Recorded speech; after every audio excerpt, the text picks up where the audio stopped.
Hey, what's up you guys? My name's Amina. Welcome to my channel, Amina Reads, and today I'm going to tell you about the 9 books that I read in February. So, I have decided that something a little bit new that I'm going to be doing with my wrap-ups is that if I am in the middle of some books that I think you guys would be interested in and you guys are kind of maybe sort of invested in my opinion on them, I will let you know if I have like started them or whatever. And so there are a few books that I mentioned in my February TBR that I did not end up finishing, but I have started, so I just wanted to give you guys some updates on those. I am 70 pages into The Blood Trials by N.E. Davenport. Then we have 7 Days in June. Who's surprised I didn't end up finishing it, but I am also 70 pages into this one, and I'm having a much better start with it than I did the last time I attempted to read the book. And what else can I say about this? I am doing like a full vlog that's going to be dedicated to this book and a few other black romances that were featured on my February TBR, such as The Neighbor Favor, Highly Suspicious and Unfairly Cute, and Honey and Spice. So I have started all of those books. I'm about 10% or more into all of those, and yeah, I'm reading them for a separate video. So I haven't finished them, but fear not, you will be getting some content revolving around those soon. Okay, and then the last book that was featured on my TBR that I did not end up finishing was actually The Adventures of Amina Rafi by S.A. Chakraborty, one of my most anticipated reads of the year. I am about 20 pages into this book. I was trying to read this on the heels of reading 2 other thick fantasy books, and so it just wasn't like the right time. So I didn't end up finishing this, but I have been having a good time with it, and I think that if you're someone who's read the David Ball trilogy, I do want to warn you that the narration style in this is a lot different than that one, because this is our main character Amina. She is telling her story to a biographer, and so just the way that she speaks kind of directly to you as an audience, even though you're just kind of like a proxy through the biographer whose name is Jamal. And so sometimes there are sides where she's talking to Jamal directly and she'll be like, Jamal, stop making that face, or I won't tell you the rest of the story, and like stuff like that. So it's definitely a little bit of something to get used to. It's a little bit different than the David Ball trilogy, definitely, but I was enjoying it. Like, it's fun, the tone is cool, and I think Amina's an interesting character so far, but again, I've only read about 20 pages of that. So yeah, just thought I'd update you about, you know, what's going on there, and let's get into the rest of the wrap-up. So let's start with Untethered Sky by Fonda Lee. This is a fantasy novella by Fonda Lee, the genius mind that brought us the Greenbone Saga. How do I feel about her follow-up to the Greenbone Saga? I don't love it. I don't hate it, but I didn't love it. This is like a interesting sort of like, I was gonna call it a monster fantasy. It's about a character who she is controlling this like large avian creature, and it's like a job in this country to have a partnership with a rook, and these rooks are the only natural predator to something called manticores, and manticores are like these man-eating creatures that eat people. And so her order of rookers are like very important to the safety of the kingdom, and so it's kind of just about like her job as a rooker. I will say that I don't know exactly what I expected going into this book, but it just didn't quite fulfill me the way that I was hoping it would. And I think that maybe I would have liked it a little bit more if it was a full-length novel and we got more time to spend with the characters, building the relationships and things like that. But for the most part, we just kind of see her doing the day-to-day activity of taking care of this bird and like taming the bird and making the connection with the bird. And I don't know, I feel like maybe I'm just not like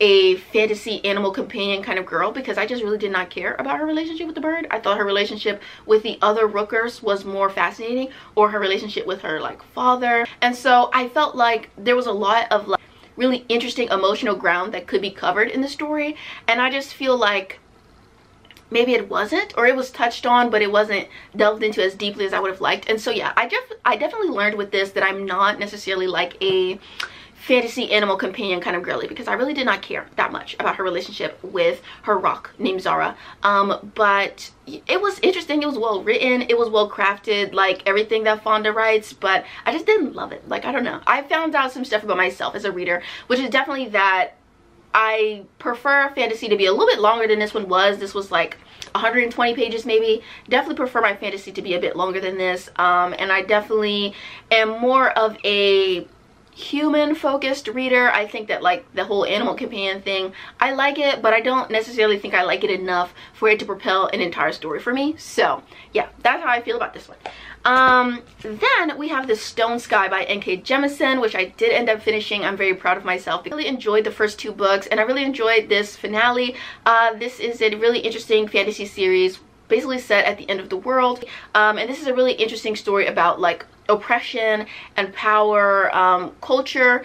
I also think it's a really interesting story about how culture survives even at the end of the world, and how storytelling is such an important aspect of a culture being alive, and like communication and community, the power that it holds even at the end of the world. I think all of that is like really interesting, really fascinating, and I feel like I'm talking about the book in a very like esoteric manner because this is the 3rd book in a series, so I don't want to spoil anything for anyone, but I love the main character Esun so much. She's one of my favorite fictional characters of all time. There's another character in here, I will say, that has like kind of a rehabilitation in the story, and I hated that. I don't think that he deserved it, and I am so pissed off about it personally, and so it made it very uncomfortable to read the chapters from the POV that featured him because I just hate him so much, and I just was so off-put by him as a figure, but it is what it is. So yeah, I read this. It was good. It was a great conclusion. Very beautifully written, also really beautifully narrated. So if you want to listen to a really great audiobook series, I would recommend the Broken Earth trilogy. It was just really good, very thematically resonant, very beautifully written, and just really interesting overall. So I would definitely recommend it. I really enjoyed it. I read The Final Revival of Opal and Nev by Donnie Walton, and this book is a fictional like rock and roll memoir type story about this rock and roll duo named Opal and Nev, and they're kind of like a proto-punk band, and it's really about them in the 70s, the beginning of their musical partnership, how it ends, why it ends, and it's also really about race and the way especially that Black cultural icons are treated throughout history, and the way that they so rarely get their due during their time. So we see how Opal, despite being this really like pivotal and important creative center in their musical partnership, how she really does not get her due credit until much later in her life and into her career. And so this is another one of those, like I said, like fictional memoirs where we're having these people doing interviews, lots of different voices, creating this whole narrative, which I think is also very fun. And I always love that as a method of storytelling because I think that stories have so many different sides, and so it's always fun to see all those different voices at play in creating a story.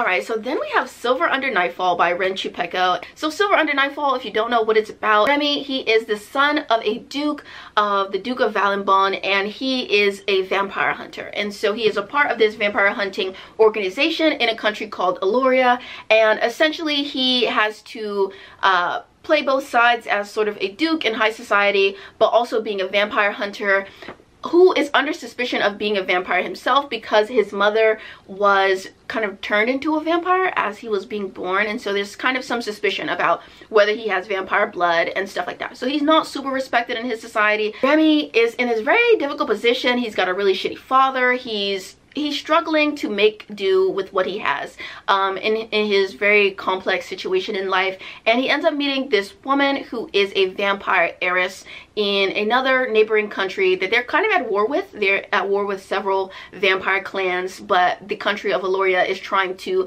forge a bond between a few of these clans. One such clan is ruled by a character called Xiaodan Song, and she has a fiance named Zidan Malik, and this is about Remy meeting both of them.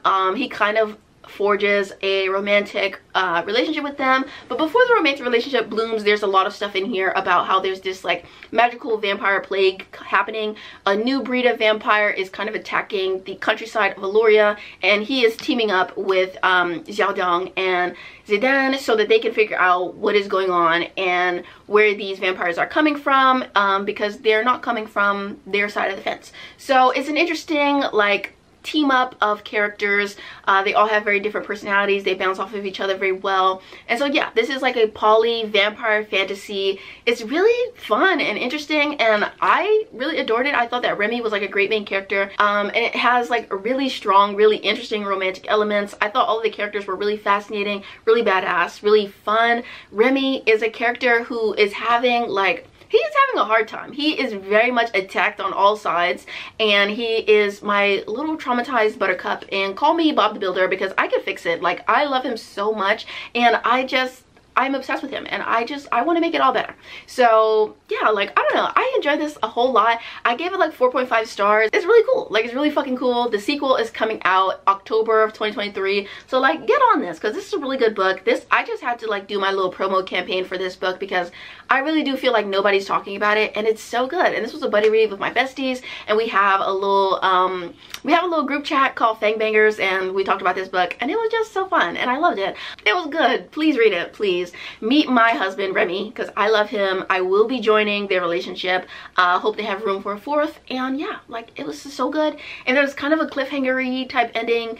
It's not like a super bad cliffhanger, but it is a cliffhanger, and I can't wait for the sequel. So Saga Press, if you would like to give me an arc, please do. I will gladly accept it, and I promise I will promote the shit out of your book. So yeah, send me the arc, besties.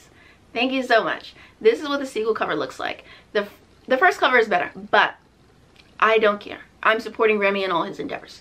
Okay, let's talk about the next book that I read. So I also read this nonfiction book. I read They Can't Kill Us Until They Kill Us by Hanif Abdurraqib, and this is a very incredible essay collection about music and pop culture, and I think that it's like a really great collection of personal essays, and I don't know, I felt really inspired reading it. Like, it really made me want to start writing like some essays, and I don't know if I will do that, but it was something about it that was so great, the way that Hanif kind of weaves in his personal experiences with these like huge cultural moments and these like bands and musical icons, like his personal relationship to them, to the music, what their music means to a certain time period, to certain groups of people, how the music reflects who Hanif was at specific times in his life, the relationships that he had with people born out of these musical like moments that he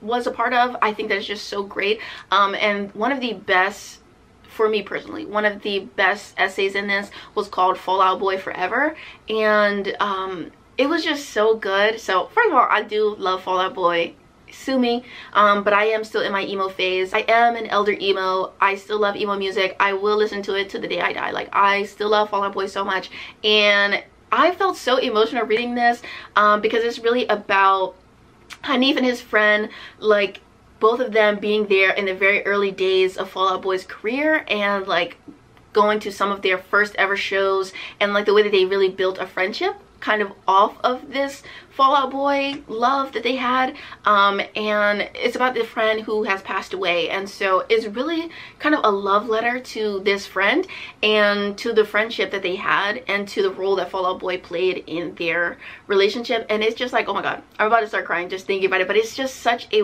well executed essay, and I was just so emotional, and I think that it was just great. Like, it was just really beautiful, and I think that that was just one example of all of the really poignant, beautiful, heartbreaking, insightful things that Hanif has to say, but also the very like personal nature of the essay collection. Like, it was just really great. It was just really great on a lot of different levels, and I can't wait to read more stuff by Hanif in the future because that was so good. I read two like erotic novellas because y'all know me, where would I be without my erotic novellas? So one of them that I read was called Sugar Sugar by Lady Marie, and this is a sugar baby novella. It's about this girl named Sage and this guy Benjamin, and they have this like sugar baby arrangement where she just goes to like fancy events with him, but one day they're at an event and sexual tension boils over and they sleep together for the very first time. And then I also read, what was it? I read Dolores, maybe. You'd think I know how to say it because I took 3 semesters of Italian in college, but I haven't got a fucking clue in the world, besties. But I read Dolores by Katrina Jackson. This is a part of her The Family series, which is like a mafia romance series about these girls who are all sisters slash cousins, and they all go to Italy for one reason or another, and they end up meeting a guy from this one mafia organization, and it's about them like falling in love and lust with these people. A very insta-lovey kind of story. And Dolores is the follow-up, like epilogue novella to the book The Enforcer, and it's about like Alfonso and Zoe, and they have a spicy little relationship going. And Zoe is kind of like a dominant, and Alfonso is really like into pain, and that's something new that he's discovering about himself, and Zoe is helping him on that journey of exploration. And I really enjoyed it. I gave it 4 stars. It kind of made me want to reread The Enforcer, because I remember when I read The Enforcer, I really did not like it. I'm not sure, well, I am sure when it was, because I talk about it in my most disappointing reads of 2021. And I remember, like, I really disliked Zoe for some reason. Like, I was just very much not a fan of her character for whatever the reasoning may be. But reading this novella, I was like, I love Zoe, and she's actually my bestie, and she's just like me for real. So why did I dislike her so deeply in 2021? I have no idea. So I kind of want to reread The Enforcer and maybe give it another chance at some point. Probably not anytime soon, but like eventually I do want to do that, because like this book was really sexy, and Alfonso and Zoe's dynamic is really fascinating to me. And also Alfonso is like such a himbo character. Yeah, like I don't know, he just was like a protective himbo submissive king. I don't know, I was into it. I was having a good time. So I really don't know what happened with me and The Enforcer in 2021, but perhaps we need a rematch and a reread to see what the hell was going on, because clearly something was amiss. You know what I'm saying? Okay, and then I read 2 more things so we can wrap this video up pretty soon. So first thing I'm going to tell you about is 3 Swedish Mountain Men by Lily Gold. This book is so horribly titled, but it's also very funny and cutely titled, because it's a reference to some stuff that they say in the book. So I do give it a pass, but it is not a very inventive title, I must say. So this is about, you guessed it, 3 Swedish mountain men. A girl named Daisy. She's from England. She runs away to Sweden because some stuff has gone on in her life, and her life has imploded a bit. So she's running away from the consequences of said implosion. She goes to Sweden. She's planning to stay at like this mountain resort far away from all of her family, friends, anybody who could possibly know her. So she's driving this piece of shit car. She ends up in an accident, and a snowstorm is rolling in. So she gets saved by these really hot dudes, and they're like, a snowstorm is coming in, so you're not going to be able to get to the inn that you were planning to stay at. Nobody's going to be able to get your car and fix it for you because of the snowstorm, so you're just going to have to come home with us. And she's like, oh my god, like what if you guys are planning to kidnap me? And they're like, well, I guess you'll just have to wait and see. So they take her home with them, and this is a like forced proximity, snowed in romance about the girl running away from her problems and running straight into the arms of all of these hot Swedish mountain men. I really enjoyed it personally. I had a fun time reading it. It's very fun. Like, I really liked the banter of it. I thought that the characters had just like such good vibes, and I liked them all a lot. There's one guy that's like super duper flirty. There's another guy that's like really emotionally detached, and he's a little bit mean, but I feel like him and Daisy have like a fun hate to love thing going on. And I liked her dynamic with all of the dudes. I thought that the dudes' dynamic with each other was really fun. The guys are not in like a physical relationship with each other, but they are in like a platonic life partnership situation. And so Daisy ends up in this kind of entanglement with them, and it was really fun. It was really cute. It was really sweet.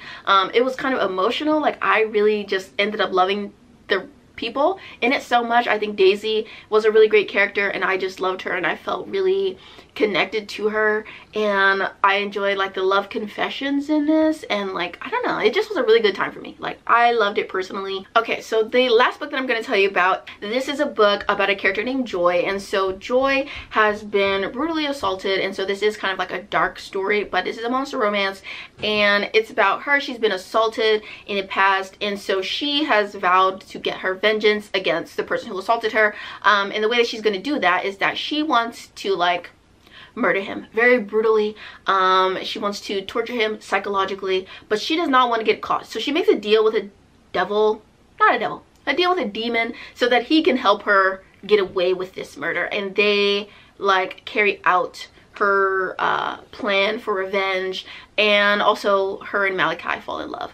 I love this book a whole lot. I gave it 4 stars, maybe like a 4.5 star. It was really good. It's really short, so that's the only reason I can't say that it was like, oh my god, 5 stars amazing, because I did feel like there was maybe some space for more exploration and more development of their relationship if the book had been a little bit longer. But I loved it. I do love a good revenge tale. I love the fact that I think sometimes there's this idea that like if a character gets revenge, like it's not going to bring them the kind of catharsis that they long for, and I get that. I understand that, especially in the real world. But I think that in a fictional setting, it's cool sometimes when a character can get their revenge and can experience catharsis through that revenge. And so I loved it. I did kind of love to see it. It is a bit dark and gritty and gruesome in that way, but the relationship between Malachi and Joy is like very sweet, which juxtaposes that darkness.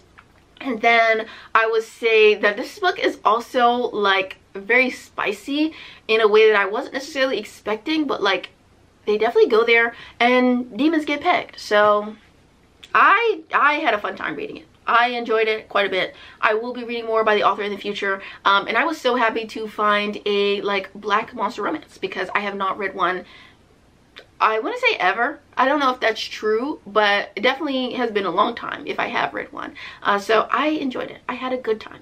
Yeah, all my monster romance girlies, I'd recommend it. And that's all the books that I ended up reading in February. Thank you so much for tuning in, and I will hopefully see you all in my next video. Bye, you guys.